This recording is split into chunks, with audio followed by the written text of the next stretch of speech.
So this is an idea that's often referred to as Jesus mythicism, Okay. that the idea of a God being virgin born and having 12 disciples and then being crucified and rising from the dead on the third day, that this is just all, it's a parallel to other ancient gods like Attis or Mithras or Osiris, and so Jesus mythicists draw these parallels that actually, if you read the documentation, don't actually exist. There is no example of all those things within these other gods. And even the closest thing, if you want to say that Osiris was resurrected, well, okay, maybe, but the story is that he's cut into a whole bunch of pieces. He's thrown into the Nile River, and his wife Isis goes and collects all of his body parts, except for his penis. She can't find the penis because it's eaten by the Oxyrhynchus fish in the Nile. And so she creates a wooden penis, and then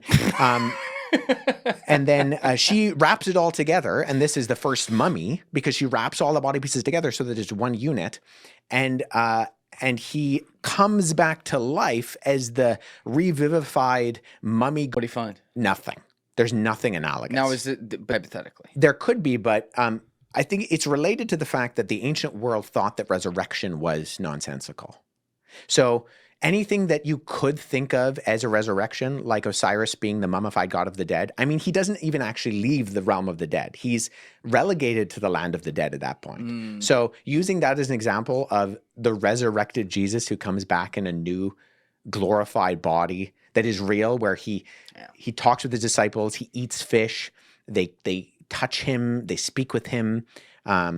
This is sometimes referred to as multivalent experiences, where it's not just them seeing him, but they actually touch him, they eat with him, they speak with him, they walk with him, that kind of thing. To say that that is the exact same thing as what happens to Osiris is pretty ridiculous. It's a stretch. Yeah.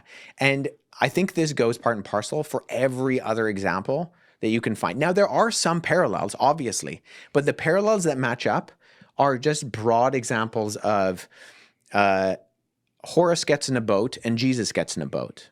And you're like, okay, well, I can agree with that one. You know, some of these people are called the Great Shepherd. Okay, well, the shepherd was a common motif in ancient Near Eastern society, so I'm fine with that one. But it's when you go to the particulars of virgin birth and what that means within Christianity, very specifically,